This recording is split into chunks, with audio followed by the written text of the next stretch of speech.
Hello, friends, and welcome to 10 Points Under, where it's been a hot minute, but we're trying something a little bit kind of new. We're going to rant about maps. This is Bigga, and joining me today is Shurrig. Super happy to have you, Shurrig. Thanks for having me. Excited to talk. I'm so excited to talk about maps with you. This is going to be very fun. This is to kind of give a little bit of just like, why are we doing this kind of different video on? I mean, like I've messed with maps on the channel a decent amount before, and I've gotten pretty into video essays. So this is kind of my attempt to do a video essay on maps. I brought on Shurik, so I've got a little bit of credibility lended to my voice, or so that he can call me out on anything that I've got wrong here. But we're just gonna talk about maps and some things that I find interesting about them. And yeah, I don't know. Like it's just gonna be a little map discussion. Yeah. It might even get contentious, so stay tuned. That's true. I You am never going to know. be throwing in some I don't know if they're hot takes even. They're probably just like lukewarm takes on like, yeah, that's just kind of how it is, but we'll try to stir the pot a little bit. We'll throw in some controversy. Hopefully we can get a quote that I can like tell you what, even if we don't have much controversy, I'll just like do the most clickbait thumbnail that I can think of for this. But Map this making exposed. Yes, the secrets that they don't want you to know.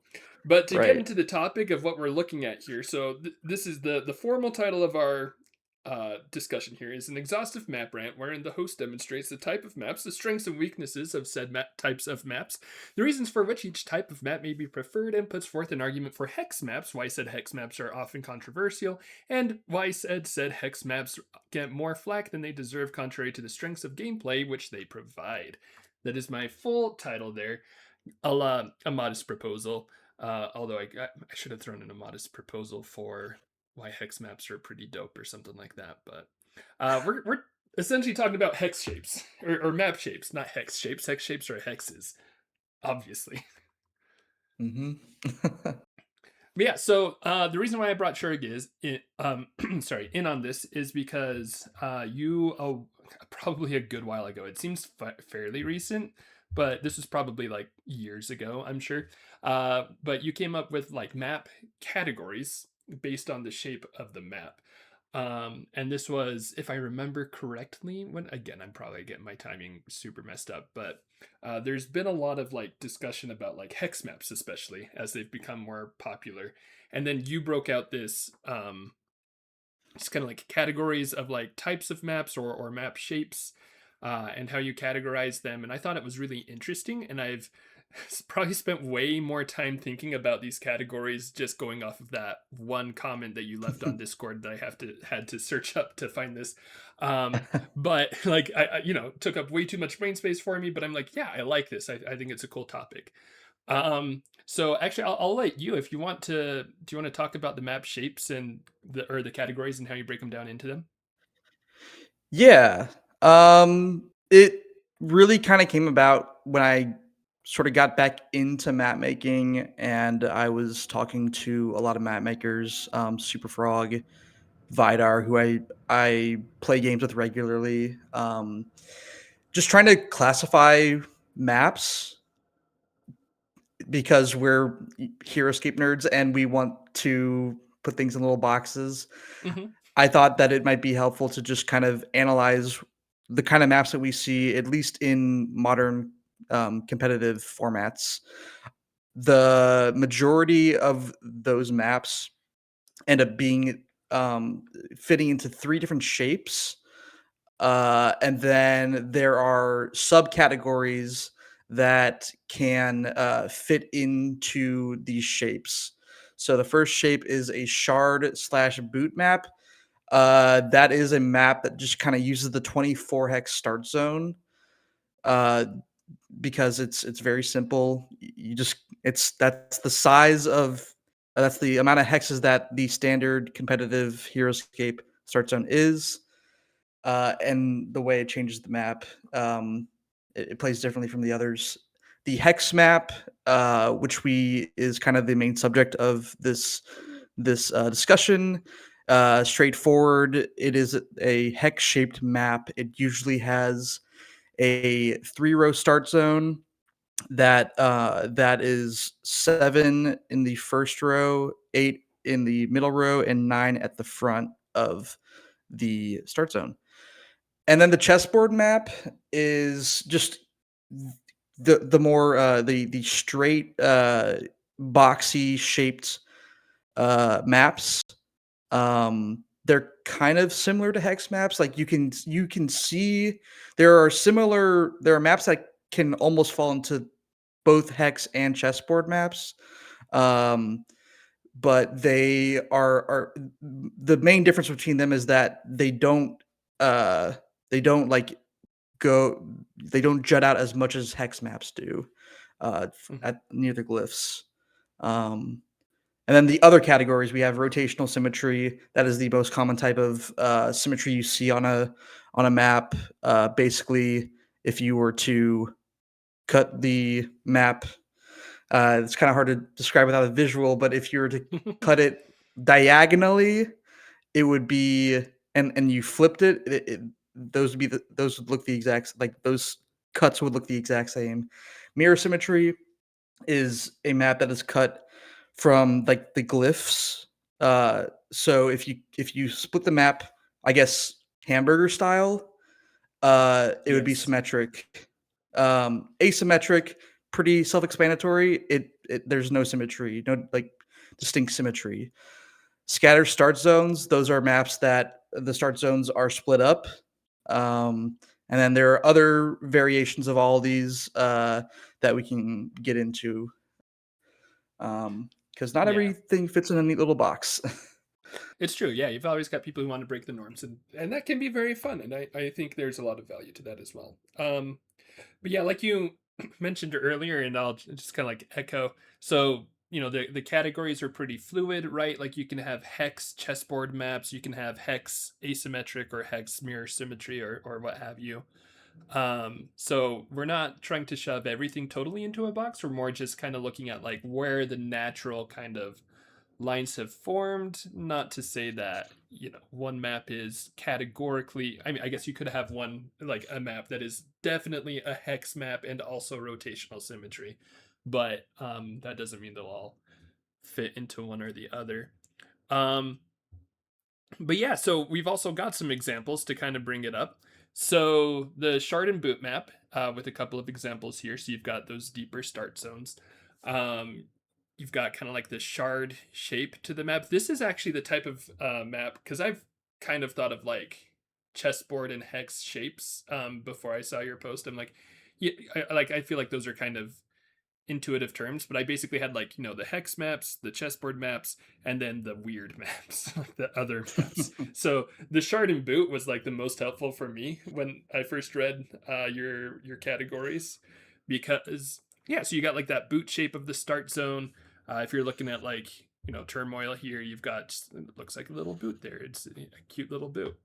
Um, and then to kind of like go over some like strengths, weaknesses, uses, stuff like that, just some notes on like where each map is seen, or why you might see it. So this one I feel like has generally pretty clean start zones, since you're just like it's on this 24 hex piece. But the deep start zones, I've felt like personally it can usually, or well, I guess not usually, but often can mean like you're gonna have some units struggling to get out of the start zone. At least if your start zone is full, which I like to play many numbers, so my start zones are often full. Um, but yeah, so you've got just that kind of basic start zone shape there. Often development choices are like, or might be a little bit of a struggle. I do feel like these tend to need more protected start zones so that you don't have units just sitting ducks in the start zone. But I don't know, any thoughts on charge boots? Yeah, you have there in the notes that they're relatively asymmetric development out of the start zone, and you can kind of see that with Mhm. these two examples. Uh, you can get this kind of development with asymmetric development with the other shapes, but it's very much like a symptom of this type of uh, this type of shape map Hmm. because of the way the start zones are laid out. Usually because these boot maps have a portion of the start zone that extends further beyond the rest of the start zone. The options coming out of that side might be a little tougher to reach from the back, whereas coming out of the left side, maybe not so much, or vice versa, depending on how the map maker lays things out. They just kind of, it's kind of a symptom of just the way the start zones are shaped. Um, yeah, both of these maps have that, Hmm. coming out the right, you have really close height on both sides. Whereas coming out the left side of the start zone, there's not as much apparent height. And maybe there are some boot maps out there that reverse that, but yeah, you will see asymmetric uh, sort of height options, development options, etc. Hmm. Yeah, that is actually an interesting point. I do wonder if you were to look at a bunch of shard maps, if I would imagine that most of them have closer high ground on the right side, since it is pushed farther forward. Um, I hadn't really actually thought about that. Like I've noticed that asymmetry. I just hadn't noticed that like yeah, right tends to have height faster, and left tends to have like a bit more like I guess like even or safe development spots to go on to. Mhm. I kind of want to. Hmm. So like when I'm designing a map and I'm starting with a boot shape start zone, the 24 hex piece, I kind of catch myself seeing like, oh, dang, like this side has a much easier time getting to height. How can I balance that out? How can I risk reward this to where like, yeah, you can Hmm. go this way to grab the height, but you don't have jungle coverage or you don't have road or whatever. It's very Right. much a thing with these kind of maps. Yeah, yeah. No, it's interesting to see like, kind of like how map makers just kind of naturally gravitate towards, one way or another of like trying to get things evened out. Mhm. So jumping on to the next one, so we've got the hex map, the famous or infamous hex map, depending on your opinion there. But so these are the ones that have an overall hex shape to the footprint. So if you look at like Venom, for example, perfect hex shape. It's not necessarily perfectly hex shaped. So like over here with Mist and Shadow, you've got the battlefield overall has a definite hex shape. The start zones do flare out a little bit more, but to for the sorry, for the hex map category, we're just more looking at it starts narrower towards the start zones, flares out towards the middle of the map, usually has glyphs on the edges there. So that overall kind of hex shape for the hex map there. Um, as far as like features of them, they're often have like so flexible start zone development, as the start zones tend to be a bit shallower. They're more centralized, right? So you can kind of like go get almost anywhere from a start zone. I guess Mist and Shadow here, the start zone's a little bit more broken up here, but like on Venom, you can jump from side to side from or out of the start zone fairly easily. Um, and then they also do tend to be a little bit smaller, so they tend to punish range a little bit more often than other map types will.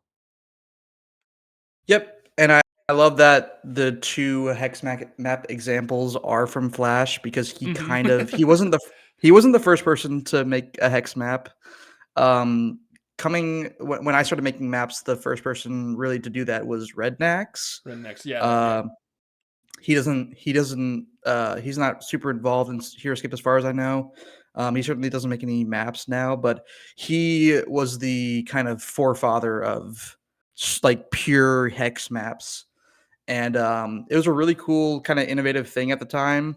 Um, and I think Flash was inspired by that. I don't want to speak for him, but I think you can tell that with how he kind of evolved in his map making, he really loved that hex shape, and that's very apparent here.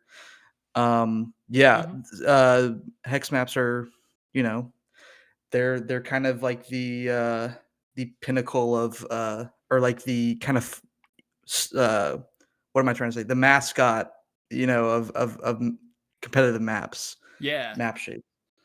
Yeah, no, I agree with that. For like the mascot, where like hex maps, they're just so prevalent. Yeah, Flash definitely loves them.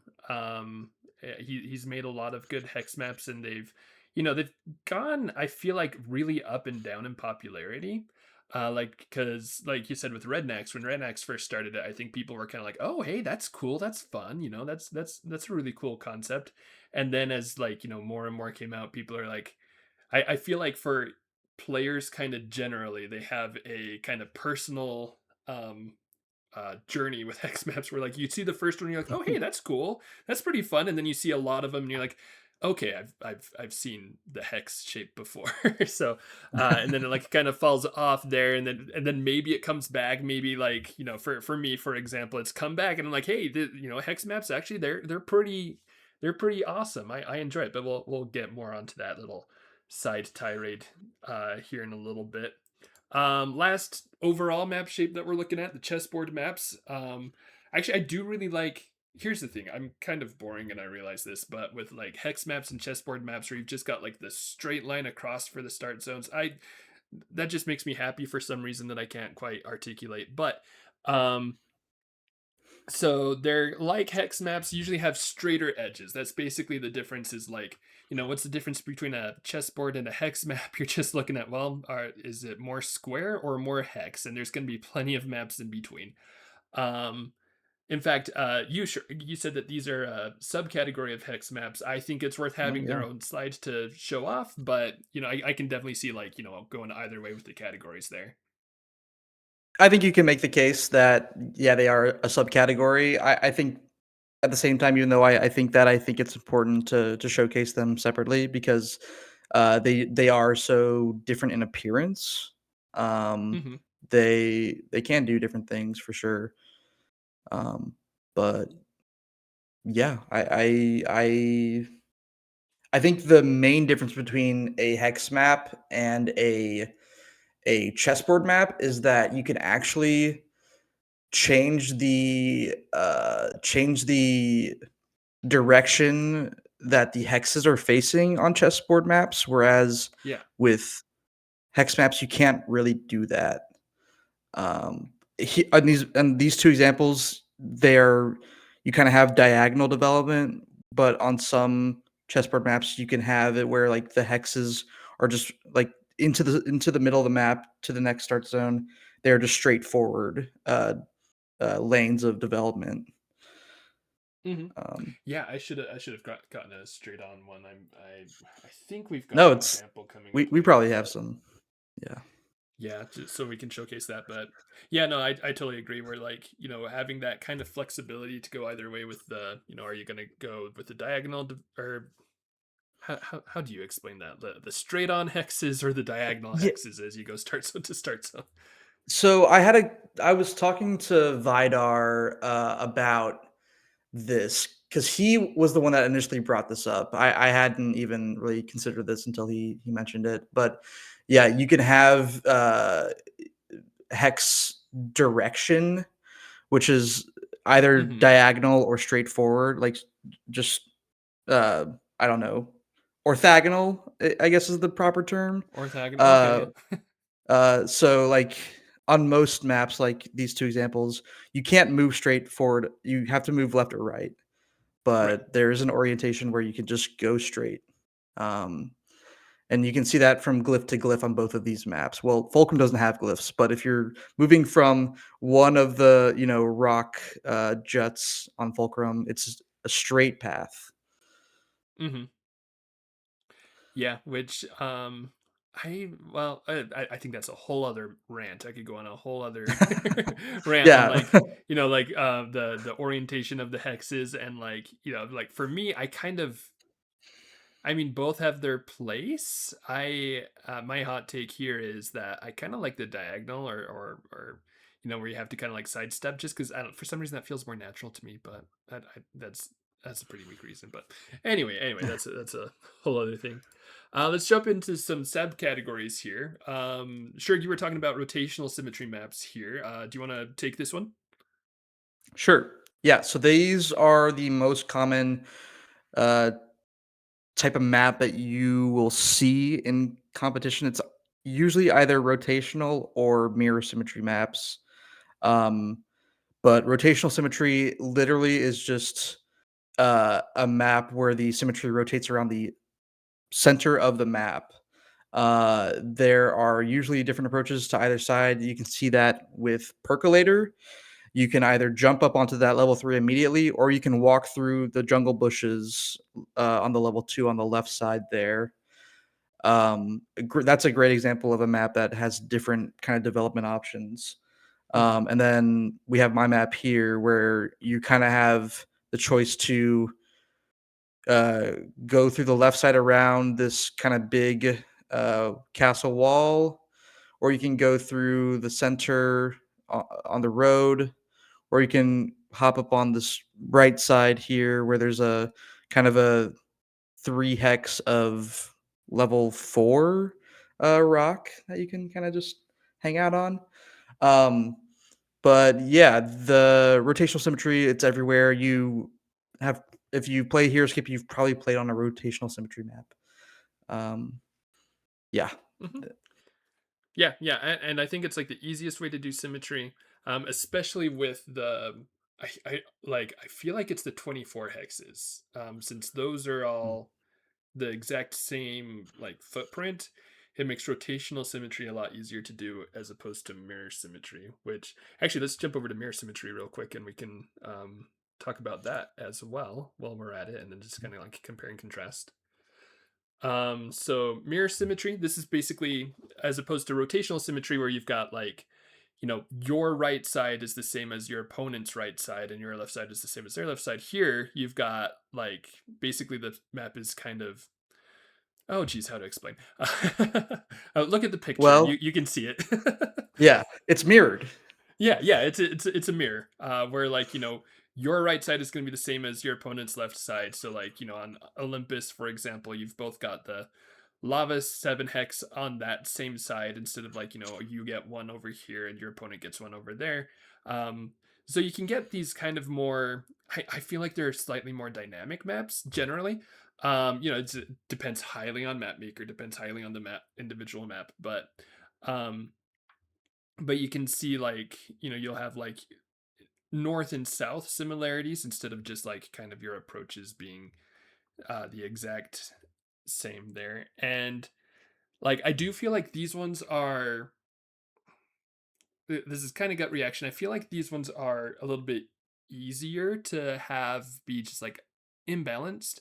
Not like bad map, but like imbalanced in that all the action goes to one side, Yep. as opposed to like rotational symmetry. Because usually, if you've got a like rotational symmetry, I think you're more likely to meet in the middle just because of how that it kind of comes together there. But like if you've got like if Olympus, for example, if you've well, geez, and here I'm struggling to word again, but it's just I feel like it's pretty easy to have like one side being stronger than the other, and since you don't have the same kind of rotational symmetry going on, it's easy for you and your opponent to just be like, yeah, we both want to go for this lava side, or we both want to go for this lower side with the sand. Yeah, I actually think mirror symmetry maps are the have the highest hit or miss rate out of any kind of like symmetry map. I guess Hmm. asymmetric is more miss than hit most of the time. But mirror symmetry maps, they really they can kind of end up playing to one side. When it's done well, they're amazing. Hmm. Olympus, for example, is a great map. Is it? I should know this. Is it in Wargrounds Escape? I think it is.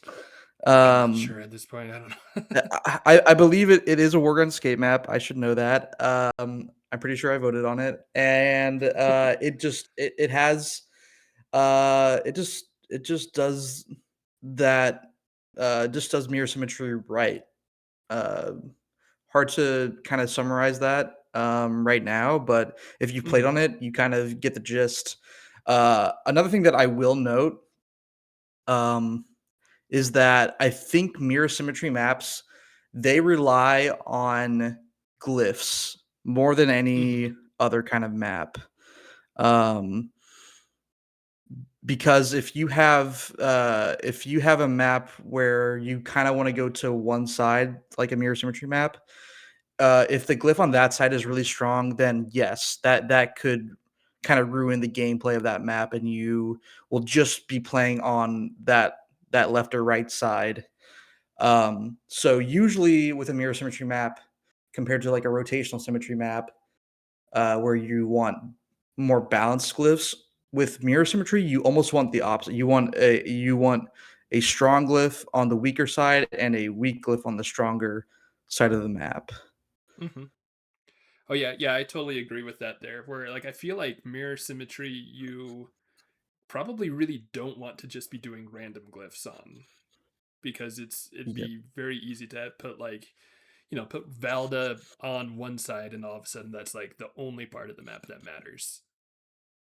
Yeah, a good example of that is in the last V Cheese online event. We played on this map called Sunset Run. It's a mirror symmetry map, and the lower side had Dagmar, and I believe the upper side had a custom glyph where it was Valda, but you only get +1 move. Hmm. Um, in a lot of the games that I saw and the game that I played, Dagmar just felt like the obvious better glyph, and that side was already pretty strong. I think you wanted Dagmar. I think you actually wanted those glyphs flipped around because Dagmar just kind of like can win you the game sometimes, Hmm. um, if you get a good initiative switch.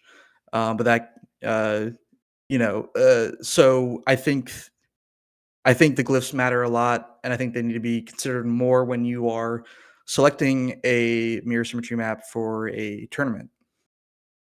Yeah, yeah, I totally agree with that there. Paying attention to, I think, glyph balance generally, I feel like is kind of slept on. Or I guess easy to sleep on. Like I don't think people are um not considering it. But I think sometimes people aren't considering as much as they maybe should. Let's Yeah. see. Skipping on to the next one, asymmetric maps. So this one fairly simple, no symmetry. They're usually like, so we're looking at more competitive based maps, or like maps where they're trying to be fair. So you usually have some definite similarities between both sides. So if we're looking at both of these examples, you've got like very similar kind of loadouts to where height is, or approaches to the game, but they're not symmetric. And I'm going to like kind of asterisk in here, like not because sometimes your ruins won't be symmetric if you're doing a mirror symmetry map, or even if you're using a large and small ruin, but like it's more intentionally asymmetric. These maps can be insanely fun. They are also very tough to balance, especially the more asymmetric you go, the more fun potential. I feel like the fun potential goes up very quickly, but also the just terrible game potential also skyrockets very quickly. Yeah, and I think just on a aesthetic point, like they just often look prettier because they look more Hmm. natural. Um Alpaca Trail here. I mean, that looks like a war zone that you would see on Valhalla, whereas like another snow rise map, it may not look so pretty. Hmm. Um, but yeah, they're really tricky to balance. I've tried my hand at asymmetric, and I haven't really found anything that I love. Because if you're designing an asymmetric map, if you change one thing, you have to consider so many other variables Hmm. when compared to like a rotational symmetry map or a mirror symmetry map.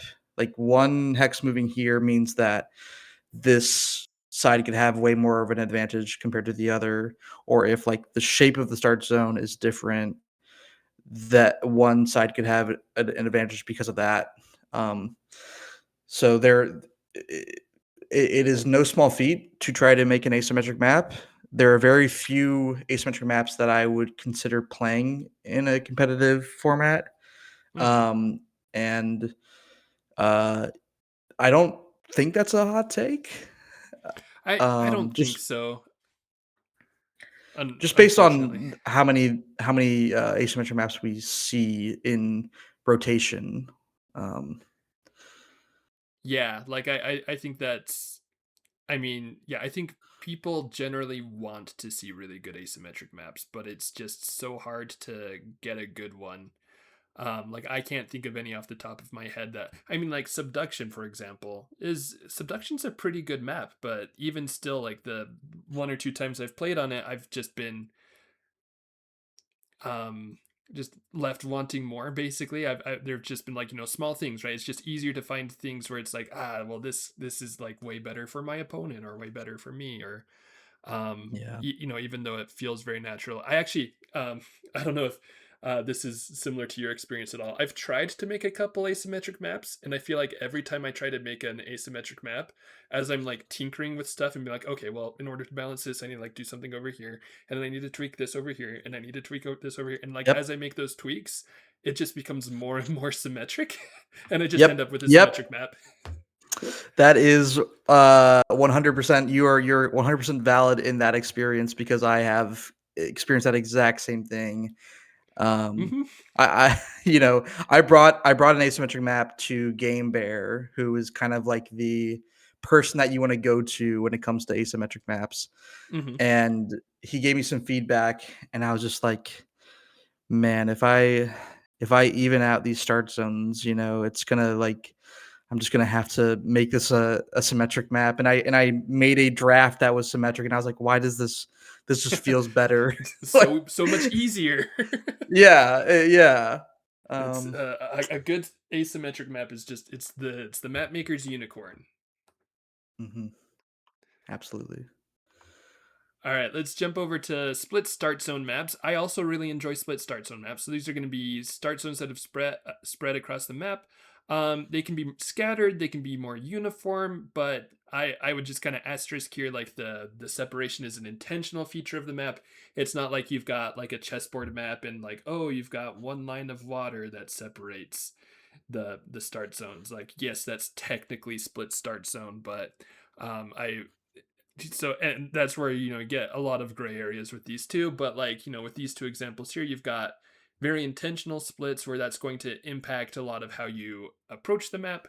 You have a lot of strategy going like from the beginning, like you do with any kind of map, but I think split start zone maps really capitalize on like, okay, do I want to go whole army in one area? Do I want to split them up? How do I approach this game? You got to be a lot more intentional about it with these kinds of maps. Definitely. Yeah, the one of the most important uh parts of playing competitive Heroscape is knowing where you're putting your figures in your start zone, and split start zone maps can really disrupt that, or they can be a huge boon to your army depending on what you're playing. Um, and that changes between whether it's like a range or melee advantage kind of split start zone. It changes between split start zone maps. Um, Hmm. these are both, yeah, very intentional in what they're doing. Um, and yeah, they provide a completely different style of gameplay that I don't really see a lot of people trying out. I certainly haven't done anything as extreme as Honor or Can't See the Jungle. Oh, It I did. just, yeah. Back in my early map making days, I tried some very split start zones, and they were bad maps. Like this is another one where it's like it's very easy to have fun with it, and very easy to have a bad map because you're just having too much. Mhm. I don't know. Can you have too much fun? It's a game, so like that, it's fine. Have all the fun you Yeah. want. It just wasn't a good map. Um, but yeah, no, like split start zone maps again. I think these are a very fun way to approach the game. I feel like you see fewer and fewer of them. Like they're more common than asymmetric for sure, but you do see fewer just because like, it, they can just impact the game so much. they can kind of increase game time because of like decisions you need to make with placement, that kind of stuff. So it's just a further wrinkle into the game that can be very fun. I know I think I've heard some players don't love like very decision heavy start zones, and that's also fine. But yeah. It's one of those types of maps that has come in and out of favor depending on what the player base in competitive is at the time. Right now, I feel like we're seeing a lot of people kind of wanting more uh, homogenous maps, and I don't mean Hmm. that as like a dig, um, but like yeah, people kind of want to just play the armies against each other nowadays. It seems. Hmm. Um, but I think that split start zone maps have a lot of validity, and they offer interesting decision points, and it makes you consider what kind of army you should bring to an event. Right, yeah, like, I And think it's a good way to kinda, like, shake up those army types that you see without going full heat of battle. Like, yeah, yeah, well, at least with, yeah, like, can't see the jungle, if can't see the jungle is in the pool, you gotta think about your map or your army composition a bit more, but you're also not like, "Well, I'm just gonna play, whatever's good in heat of battle." for sure, for sure.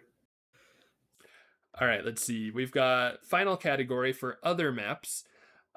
So these are just other maps, like ones that don't fit into other categories, or maybe they kind of fit into one, but they're just kind of doing their own thing. So these are your experimental maps. These are ones where you've got stuff like start zones that are right next to each other, or you've got long, very very long single hex passageways with tons of voids, or whatever it is that you're doing. um, these ones are worth mentioning. You don't see them tons in competitive play, but they are fun and they're different and they're definitely unique. And that's a great strength there, but also a serious weakness sometimes when you've got when you're trying to make a game where like or provide an experience for players where kind of like you were saying earlier, where players get to play with their armies and enjoy the army that they brought to play. Sometimes these other maps can just kind of mess with that in a way that players don't love. Yeah, I would kind of, at least for these examples, I would classify them as casual competitive maps Hmm. where you can have a good fun time, a good competitive time on these maps, but in a broader modern meta, you will likely not see such, I guess, kind of swings when it comes to map design. Hmm. Um, just because of how many figures there are in the game, and a big part of map making is considering a lot of figures that can break maps. Um, a dragon on keep your enemies closer seems a little bit seems a little Seems bit a little wild. rough. Yeah, yeah. Yeah, Zelrig loves it. But or Molten Claw on those little Oh, perches. molten claw. But Yeah. yeah. Yeah, I mean, I would build one of these maps if I was, showing a friend what Heroscape can do, and I don't think that's a problem at all. Hmm. You get what you can make what you want of Heroscape, and that's the best part of it. Yeah, yeah, totally agreed. Um, Which, so with that, let's go ahead and jump into, we've been talking a lot about maps and map types and categories and all this stuff, and I can totally see our viewers at this point saying like, well, awesome, that's great. You have now been talking for checks timer over 30 minutes about just like shapes of maps and why that's why that kind of matters, but like what's the point? Why do I care about what categories I'm using? If I'm picking maps for a tournament or if I'm just trying to find something to play, like why does this matter? And I think like this is just kind of going off of what you were talking there at the end of our last little section. So Why do we care about map points? From a player angle, it's good to know how a map is going to develop, how your army is going to play on it. So if you're going to a tournament or going into competitive play or even casual play, it's important to know how your army is going to play on it, right? Like with that last map we saw with Keep Your Enemies Closer, it's important to know if a dragon's going to break the map, because if you're introducing a player to it, awesome, great map to show a new player to. But if you also like give yourself a dragon and give them zombies, one of you is going to have a great time and the other person is not. So you just need to know kind of what you're getting into. And then from a map maker angle, it's good to be intentional about how you're going to approach your games, how you want your players to approach the games, how the development's going to happen, where you want action to happen. And then also from a human angle, categorizing is fun. Like just admit it, all of us like to categorize stuff. It's fun. Even if you're not the most organized person, there's still a little bit of an itch to scratch when you're you know just doing whatever your hobby is and categorizing stuff. It's just, I think that's just a human need. Absolutely. Agree 100%. But also, so going from there, in my opinion, it comes down to what a map does for a game. So the like my kind of standpoint on maps, when I've like judged maps, when I've evaluated maps, when I've been like, is this a map that I would want to use at a tournament or whatever? Like I think it kind of boils down to the point of a map is to provide a fun experience for the players. So it depends on what your um goal is, right? Are you trying to do something casual? Are you trying to do something competitive? But whatever that goal is, it's good to be intentional about what map you're using and what kind of experience is that going to provide for yourself, for your players. Are they going to have a good time, right? Do your players just want to throw dragons at each other? Cool, pick a map that'll facilitate that. Do your players want to be super crunchy and have high level competitive play? Cool, choose a map that'll fit that. um and that's where these, I think, categories kind of come out naturally, as you just see not just from shapes but like also in function. Some maps tend to be better at certain jobs than others. So like asymmetric maps, other maps, you don't see that a ton in competitive play because they have great concepts, but the gameplay can be punishing. And people, kind of like you were mentioning earlier, people want to play their armies generally, right? They want to have fun playing what they want to play. They don't want to have bring something that they want to play or an army that they want to play and then lose or struggle because the map was difficult for them. So if you're all agreeing on what you want to play, if you all of you agree that Keep Your Enemies Closer is going to be a super fun map, awesome. Roll with it, right? And if people know what they're getting into, that's great. But it's just when you're looking at that kind of wide scale entertainment or what's going to appeal to a broad audience, you're just going to see these patterns arise with different types of maps and what they have to offer. Which is kind of my overall viewpoint there. I don't know if you've got any thoughts on that or anything to add there. I once again, I'm in accordance with you. I Woo. think, yeah. All right, that means I'm on the right tracks because we got Shurrig on board, so we're not too far off the track yet. So that, however, brings us to our main question of the day, which is: are hexagons truly the bestagons? Because I mean, we've probably seen that phrase thrown out a lot, or at least people who have been making maps for a while have seen the phrase hexagons or bestagons. If you're newer to the game, this is just something that comes across from those hex-shaped maps that we were talking about earlier. And it's a big question. So this is where we're getting into the more spicy part of the episode. The short answer is yes. And the long answer to that question is yes. Because if we take a look at the hex map, here's an example. This is one of my favorite maps, Venom by Flash 19. Just behold, marvel at the hex map's majesty. Wonder at the hex map's wonder. It's a beautiful sight, and it's a marvel and a joy. But seriously, so this is getting into my kind of hot take. I believe that hex maps have a strong reason for being so popular, and I believe that they deserve the fame that they have. And this is kind of what we're going to get into. So first off, I want to be clear. My thesis is not that hex maps are the best thing ever and that every single map should be a hex map. because variety is great. Customization is one of the best things about Heroscape. We talked earlier. I would love to see incredible asymmetric maps, but they're difficult, and I think that's why they're not as possible, right? Because it's just going to be more difficult to make a popular asymmetric map, which means you're going to see fewer of them. So they're going to be less popular because there are fewer of them. Um, so my thesis is that hex maps deserve the high standing that they have. They deserve the popularity that they've got because of how they impact the game for both the designer and the players.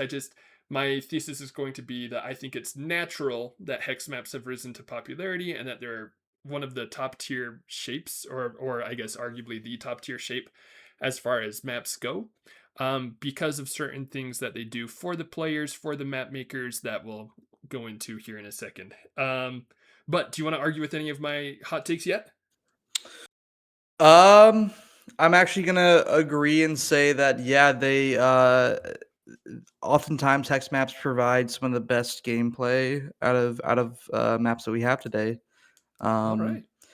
yeah, we'll leave it the rest to the next slide or so. All right, sounds good. So first off, let's jump into the case against hex maps. Let's acknowledge our opposition. So there are some players, mostly Fusing, who like to hate on hex maps because it's like, or like it's a special performance by an indie ska band at an underground venue with more than 10 people. Like they're so popular. Can you believe how popular these maps are? It's insane. But more seriously, I think the nitpicks are fair. And they're like even nitpick probably like makes them seem smaller or more minor than they really are. Hex maps are standard, right? They're used a lot. They're fairly predictable. There's a lot of patterns that you see with hex maps, and that's totally fair, right? Like some people say that once they've played one hex map, they feel like they've played all of them. I personally feel like that's a little bit strong of a statement, and that more of that homogeny is coming from competitive map standardization, or just like those tropes being stronger overall than it is coming from just hex maps. But I can also see what they're saying there, right? Like there is a definite flow that you tend to expect with a hex map. Personally, I've never really hated the aesthetic of hex maps. Even the very perfect hex maps, I'm like, yeah, that's fun. That's fine. But I can also totally get while I'm not necessarily in that camp, I can totally see why people feel like if they show up to a an event, and especially if like you've got all of the very perfect hex maps, I can see that being boring. I can see why people would say that. I can even with the more loose versions of hex maps that we talked about, where like the start zones maybe a little bit changed up or something like that, but the overall gameplay is a hex map. I can see why people get bored of that. Yeah. I don't know if Um, yeah, go ahead. yeah. So yeah, I think the cases that you laid out, the points that you laid out are good and fair. People will say that they are yeah a kind of this kind of samey. I think that mostly just comes down to like the shape of it. Um, it's so easy to point out w- a hex map when you see it because Mm-hmm. that's just kind of naturally what Heroscape maps kind of look like nowadays. Mm-hmm. Um, but in that there's still variation. Um, but yeah, and then um, what else? The thing that we talked about earlier, where um, maybe they could punish range a little bit. Mm-hmm. I feel like this isn't a super strong argument uh, against hex maps, but I think you could say there are certain hex maps that, because of the footprint, because of just the development options, they kind of force range to either wait for melee to come to them or just suffer. um, Mm-hmm. and but I think still within that there are options and there are maps that hex maps that break that argument. Mm-hmm. Yeah, totally agree. Like you've got those patterns overall. Map makers can definitely change them up. Actually, so as you were saying that with the punishing range this time. I wonder, actually, it'd be interesting to go back and try to figure this out, and probably take way too much time. But since maps for a while were kind of being used to punish range more overall, I guess, or like there was kind of like that I guess that surge of like, hey, range is dominating the game. One of the ways that we can combat that is with maps, and then as like more hex maps became more popular and were more helpful for melee, I wonder if that's part of the rise in their popularity there. I would wonder to go It's back and possible, and see. also the rise of Delta making the playing field a little bit more even overall. Oh, that's true. Yeah. That could factor into things. Yeah, to why they're less popular now because you've got Delta that's taking care more of those mismatches. Yeah, I could see that. Mhm. Interesting. That sounds like, man, that's a whole other rabbit hole for me to Yeah. jump down. But I unfortunately don't have that research prepared for today, and I won't have us cancel this and just be like, okay, hang on, give me another week. I'm doing more research. Right. Um, yeah, but so why are hexagons the bestagons? Here I'm gonna lay out my case. So first off, I believe that hex maps have features that naturally make them one of the best or most commonly seen category of map, at least in maps that see competitive or consistent competitive play. So we're looking more at competitive here. Things don't happen for or don't just happen for a reason. Or sorry, without a reason. Things don't just happen for a reason. Oops, that's a slip up on my side. Things do happen for a reason, or they don't happen without a reason. So let's see why this is cropped up. So first off, one of the most common accusations that I feel like I see is that, or at least that I've seen. This honestly, this is less so recently, but that I've kind of seen over time is that you get a map maker, Flash 19, that is very popular, and that map maker tends to use hex maps, and so you see a lot of hex maps, right? Like same thing with you, like Shurrig, right? Like as you've become more popular as a map maker, and as you mentioned, this is you saying it yourself that you tend to use more hex shaped maps. Um, like you see those popular map makers and that their maps are chosen and those maps are hex maps and that's why hex maps are popular. I feel like that's a little bit too narrow of a view because I think it's more the maps that are getting popular, right? Like if you put out a bad map, people might use that map for a little bit, but they're going to drop it pretty quickly because they're going to be like, oh, this is a bad map and Shurrig is a wonderful person, but I'm not going to use Shurig's bad map, right? So I think there's some credence to that argument, but I think it's a little too narrow to just blame it on the map maker. Um, I don't. Do you have any thoughts on that before I jump onto the next point? Yeah, I think nowadays we have the foundations to where a lot of people can just make a map, Mm-hmm. a pretty good map. But there is a difference between a pretty good map and a great map, and Mm-hmm. there are several great maps that just so happen to be hex maps. Um, the fact that hex maps are so popular does mean that you end up having a lot of just good to okay hex maps, and I think that's partly what is contributing to this sort of reputation that hex maps are getting.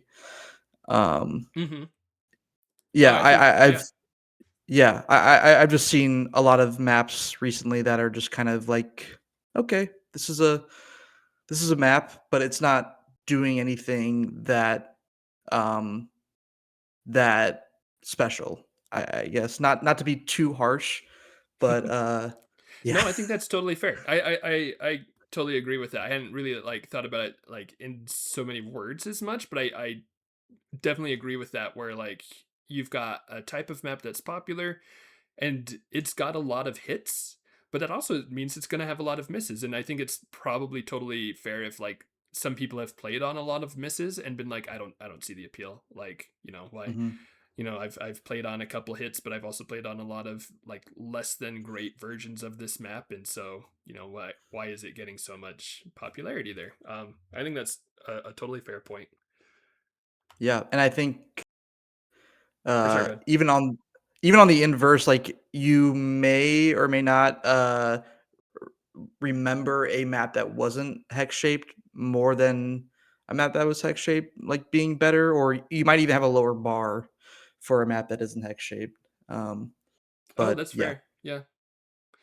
Yeah, yeah. I think I've seen that where like people are like, oh hey, this isn't hex shaped. It's something different. It must be well, right. not I guess not necessarily. I'm probably incorrectly portraying this person of saying like, oh, it's different. It must be good. They're probably not being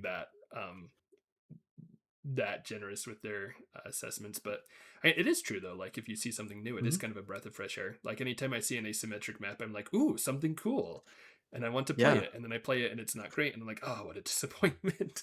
On to the But next that's map. yeah, yeah. But yeah, so why do they have so much prevalence with staying power? I'll know just in my examples that I'm using, I'm going to focus mostly on these 987 start zones, so like the very very boring hex map. I do think it's pretty easy to change up the hex map and make it more exciting, and I'll go more into that later. But for these first few reasons, I'll be looking more at these kind of boring maps. Air quotes. Well, I'll be honest. The 987 start zone, I love it. It's boring. It's very predictable. It's very standard. So one of my first reasons for why you see so many hex maps, or for why I believe that the hex map has risen to so much popularity, is that Heroscape uses hexes. That's kind of a thing with Heroscape. And turns out if you're building a map with hexes, it just kind of happens that the overall shape will kind of become a hex, right? Pretty easily. And you can intentionally break that, but I think it's just, and I would say this is a smaller factor because of this, because of like, it is a simpler reason.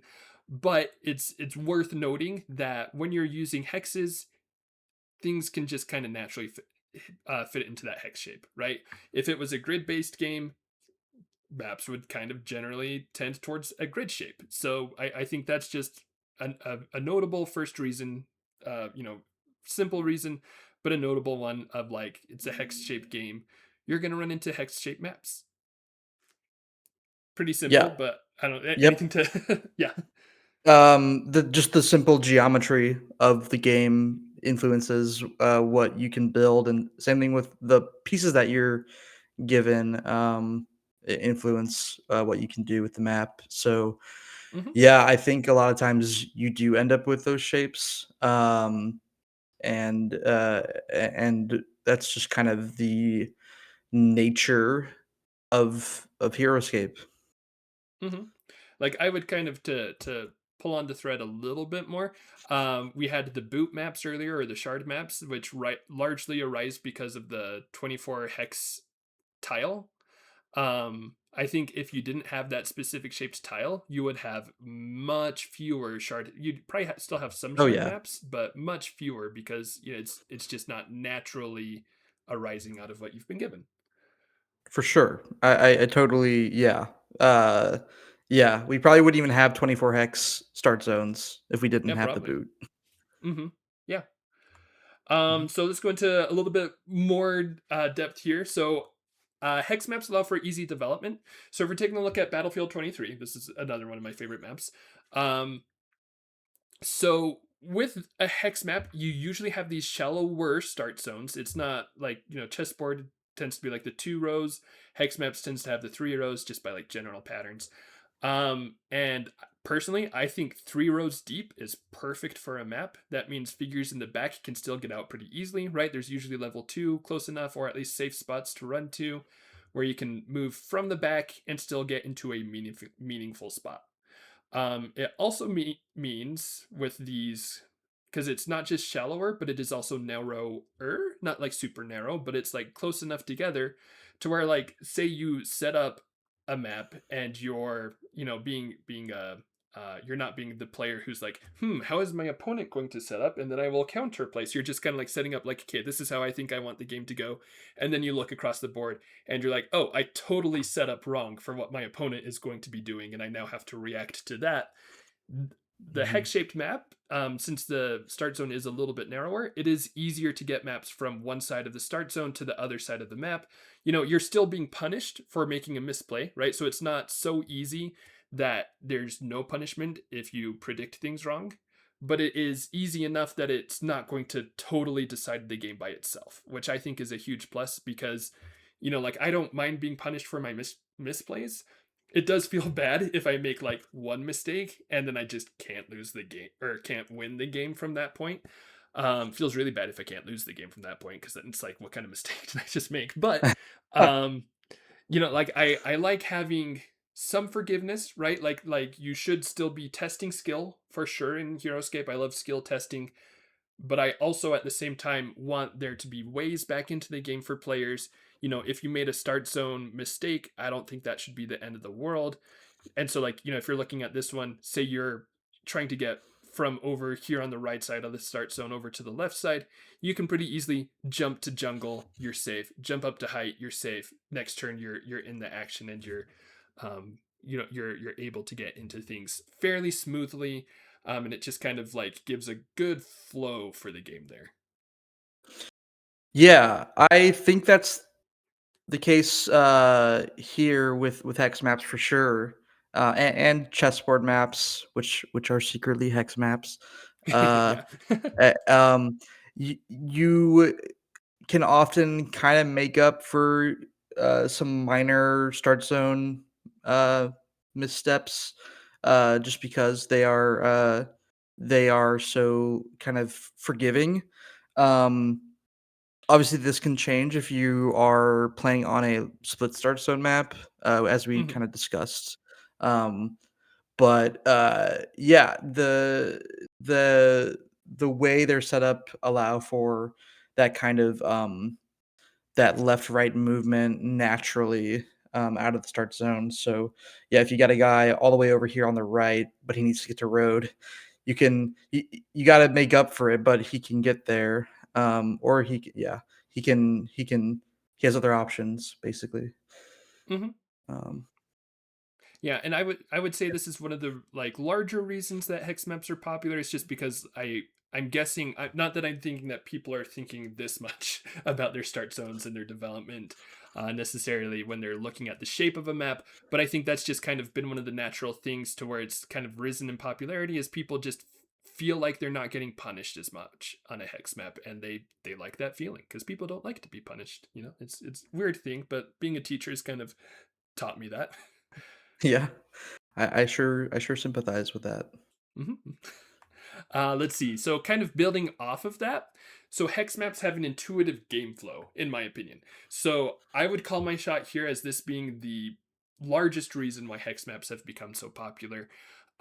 You've got, so again, narrow-ish start zones. They're not so narrow that it's like a skinny start zone, but they're fairly condensed here.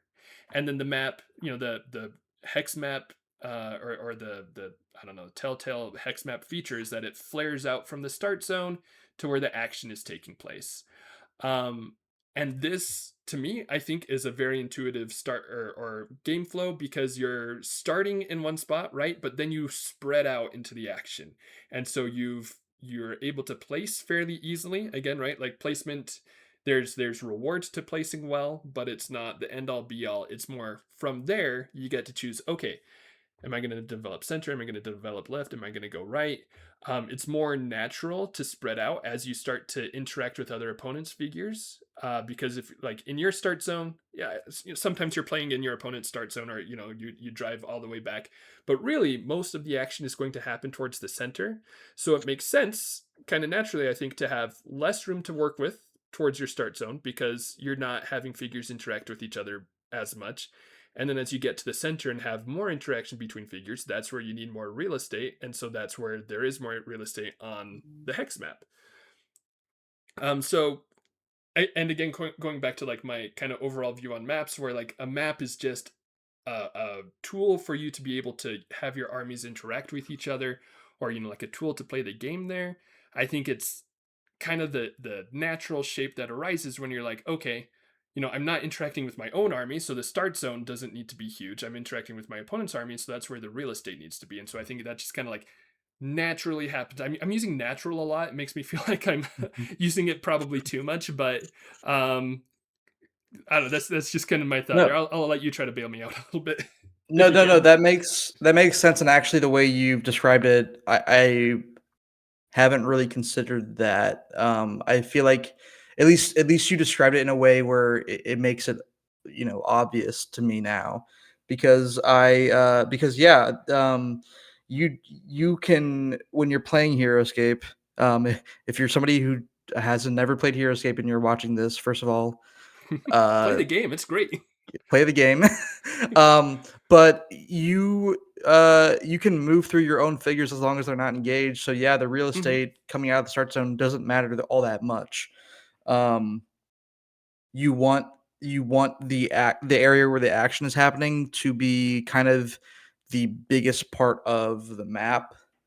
Um, yeah, I think that's a very interesting point there that I'm just now kind of like realizing like conscientiously. Uh, yeah, um, for sure. That's you know what? I wish my students said that to me more often. That hey, that explanation made sense, and now I realize.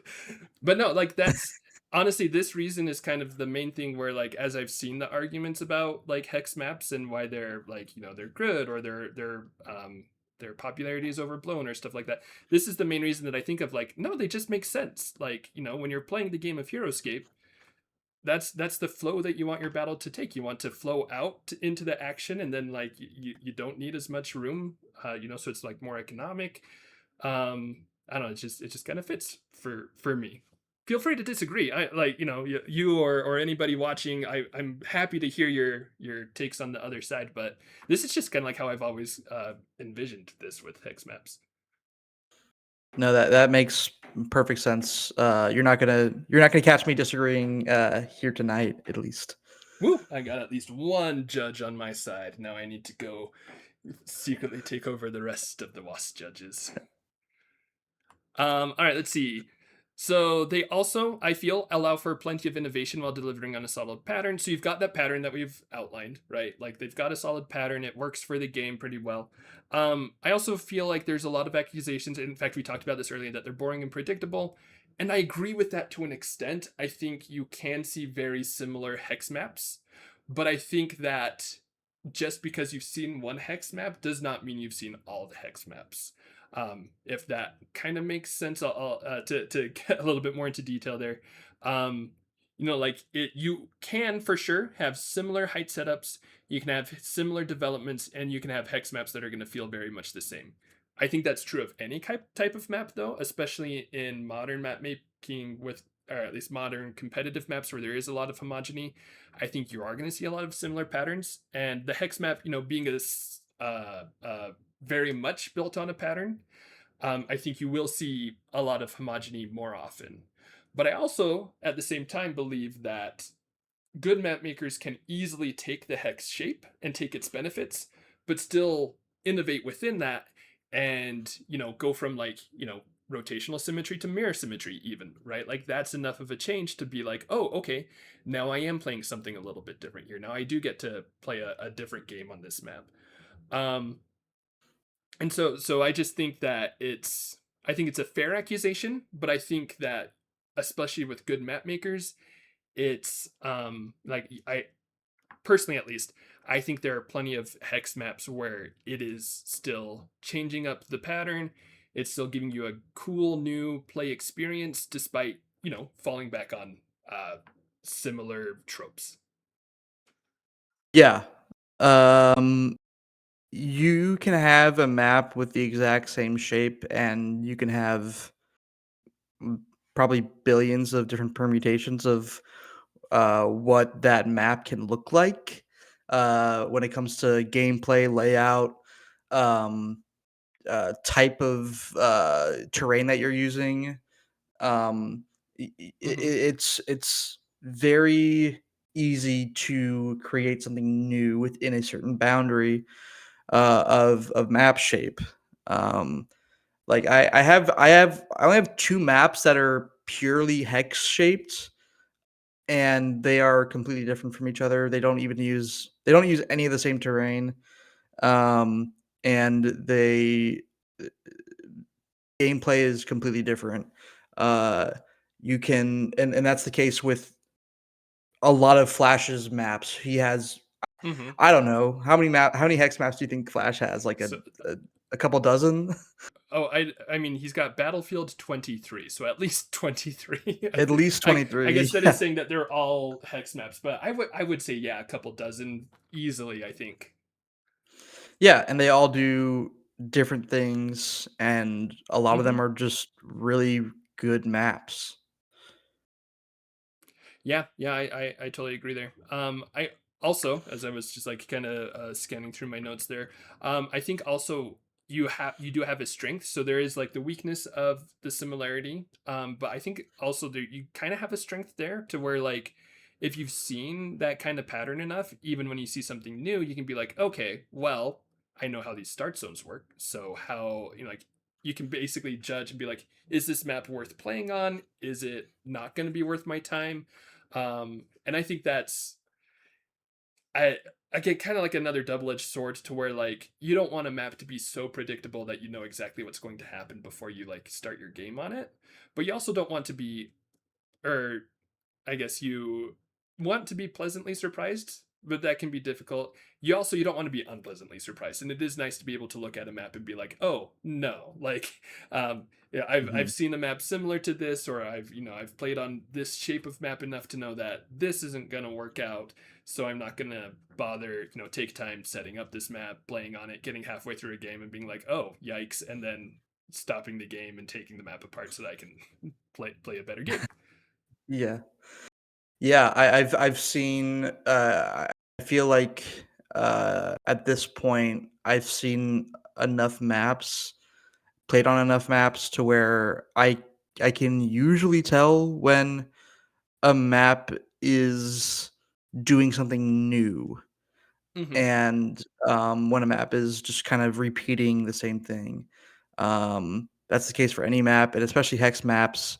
Uh, I don't I wouldn't, call out any, maps here, but and I can't think of any off the top of my head.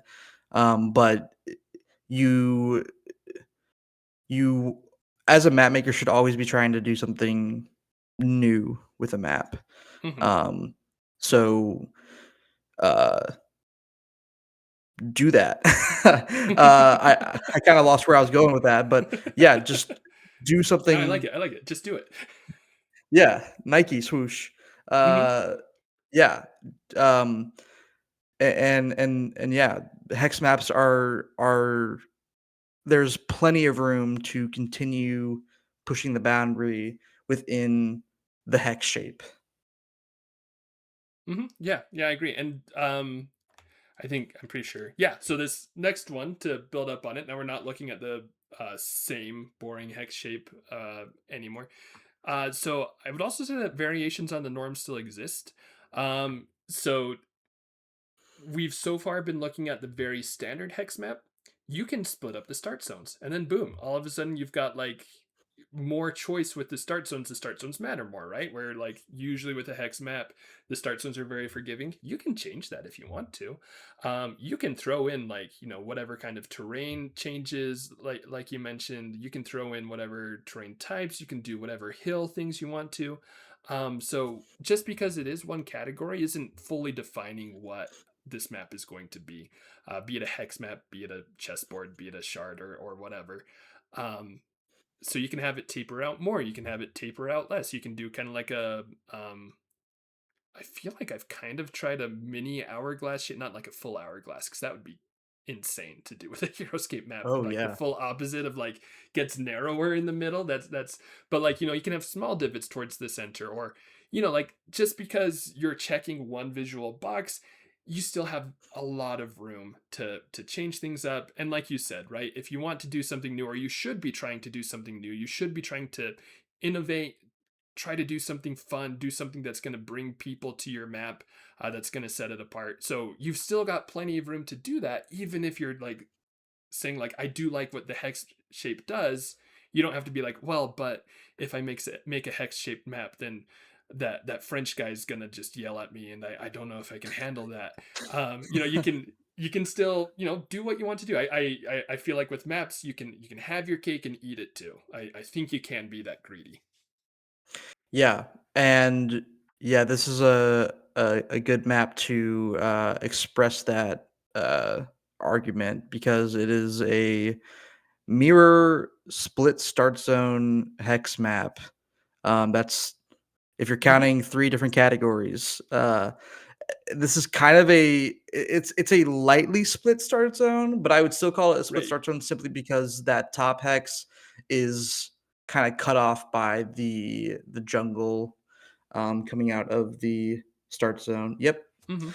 Um, yeah, and yeah, you have so much variation and just messing around with the types of categories and subcategories that you have to play with can really uh, can prove that. Um, yeah, like I said, this is I played this map a while ago, and the the the glyphs matter on mirror symmetry maps, but Mhm. don't let that uh, don't let that scare you away from um, messing around with other variations. Yeah, yeah. Like there's a lot of, again, I think one, or in my opinion, probably the best thing about Heroscape is the customization. And anytime you've got something that's customizable, you're going to have patterns that arise just naturally. That's just how things work. But that doesn't mean that you're not innovating, even if you're following a pattern. And yeah, I think like, I mean, man, also I really want to play this map. I've seen this map talked about so much, and I haven't gotten to play on it yet, so I'm gonna have to throw it together at some point. Like as I'm looking at it, I'm like, man, this map does look really fun.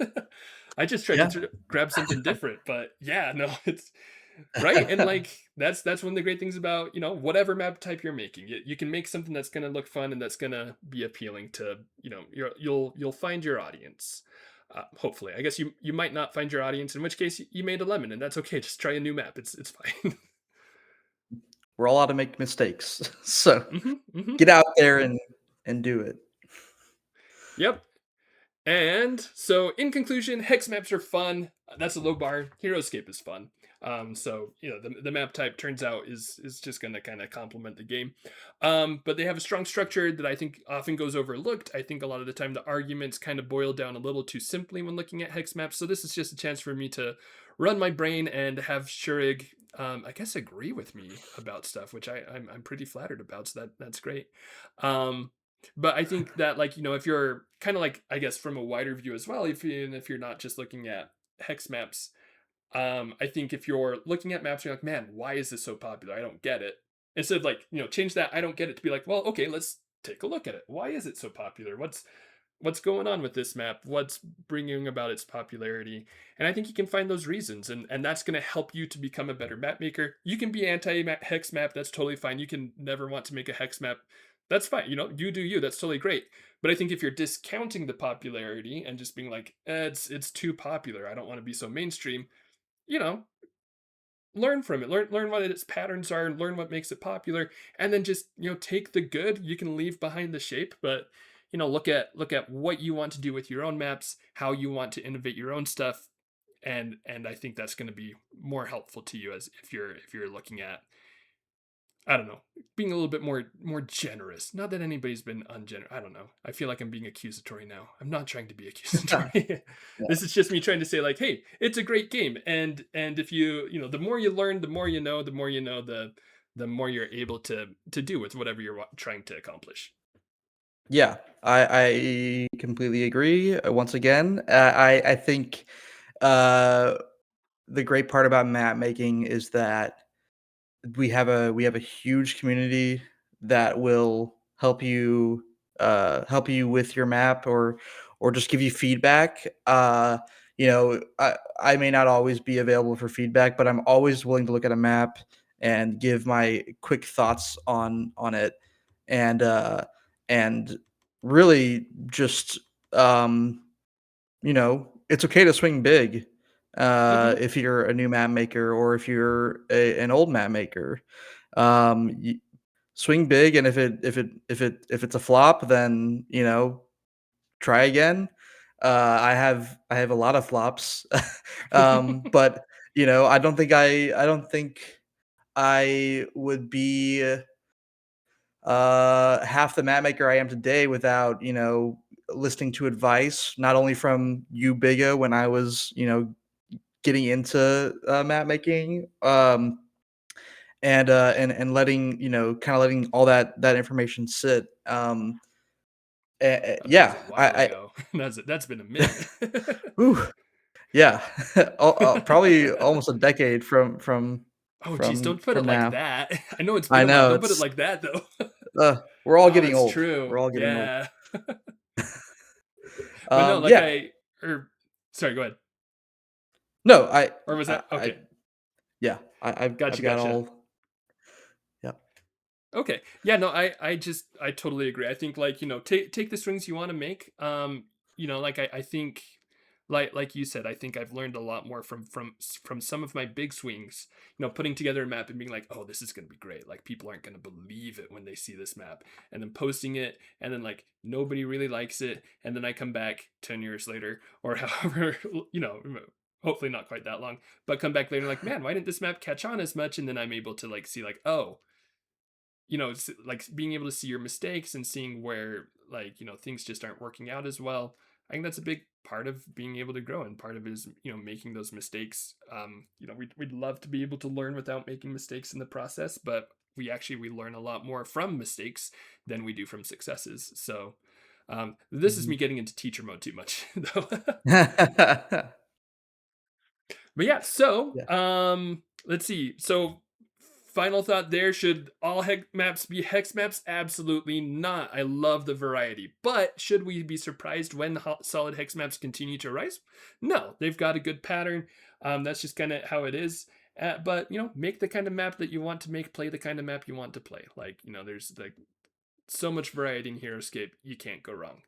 Oh, hang on.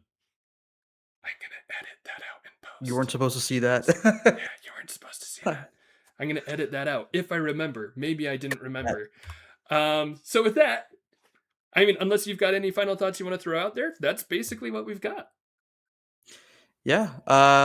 Yeah. I mean, thank you for having me for this discussion. I love talking maps, and I love just kind of going in, and this is kind of like the first time I feel like I've been able to do that. I've been on other podcasts and talked about maps, but never like to this kind of degree. It was cool, kind of just breaking things down, and yeah, making the case for hex maps and why they're just so popular. Yeah, it's been a great chat, and I maybe hope to have more of these chats in the future if people are interested. Yeah, let us know if you're interested, viewers. Like, let us know what if this is worth going on to more.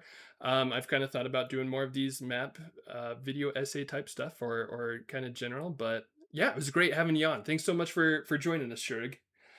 Absolutely, thank you for having me, Bigga.